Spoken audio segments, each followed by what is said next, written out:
যে অব্যবস্থাপনাগুলি দেখলাম এর দায় তত্ত্বাবধায়ক এড়াতে পারে না। আপনারা জানেন এরই মধ্যে তত্ত্বাবধায়ককে আমরা উদ্যোগ করে থেকেছি এবং নোয়াখালী সিভিল সার্জনকে অস্থায়ী দায়িত্ব দেওয়া হয়েছে। আমরা নতুন তত্ত্বাবধায়ক নিয়োগ না দেওয়া পর্যন্ত উনি দায়িত্ব পালন করবেন।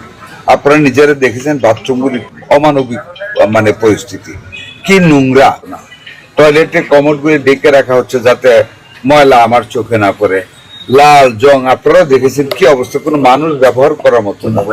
রুগীদের বেডশিট পরিবর্তন করলে টাকা নেয় দালালরা, সিঁড়িতে বসলে রুগীর অ্যাটেন্ডেন্ট সেখানে টাকা নেয়। ইনশাল্লাহ হাসপাতালকে আমরা পরিণত ডিসিপ্লিনে নিয়ে আসবো। নতুন হাসপাতাল প্রেমিজেস হবে, রুগীদের মান উন্নত হবে, ব্যবস্থাপনা উন্নত হবে, চিকিৎসা মান ইনশাল্লাহ। আমরা আমাদের বর্তমান প্রধানমন্ত্রী আপনারা জানেন জনাব তারেক রহমান, আমরা জনগণের ভোট দুয়ারে স্বাস্থ্য সেবা নিশ্চিত করতে চাই। সেই কারণে নোয়াখালীতে একটা মেডিকেল হাসপাতালও হবে। এই নতুন ভবনও হচ্ছে, পুরাতন ভবন ভেঙে আরেকটা ভবন আমরা করে ইনশাল্লাহ রোগীর শয্যার সংখ্যা আরো বৃদ্ধি করবো। আপনারা রিপোর্ট করেছেন, আপনাদের রিপোর্টের উপর ভিত্তি করে এসে যা দেখলাম একটা অমানবিক পরিস্থিতি। নতুন একটা বিল্ডিং হচ্ছে 250 শয্যার, সেটার কাজের অগ্রগতিও মন্থর।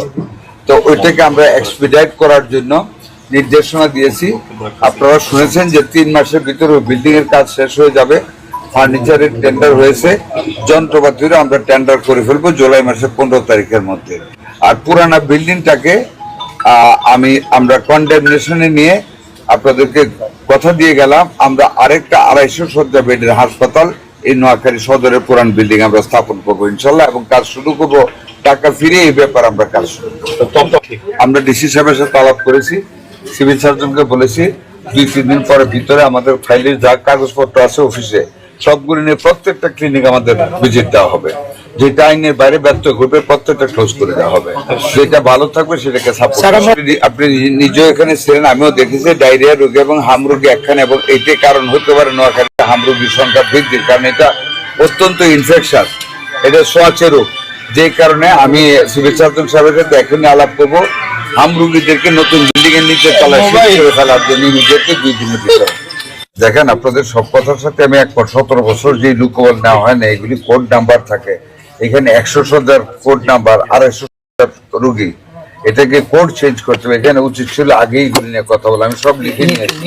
কোড চেঞ্জ করতে হবে। লুকোবল আমরা নতুন ভাবে 250 শয্যার জন্য ঠিক করবো, এটা বলে এসছি। ওখানে ওগুলো দিয়ে দেওয়া হবে ইনশাল্লাহ। 3 মাসে তো সব পারবো না, আস্তে আস্তে দেবো ইনশাল্লাহ।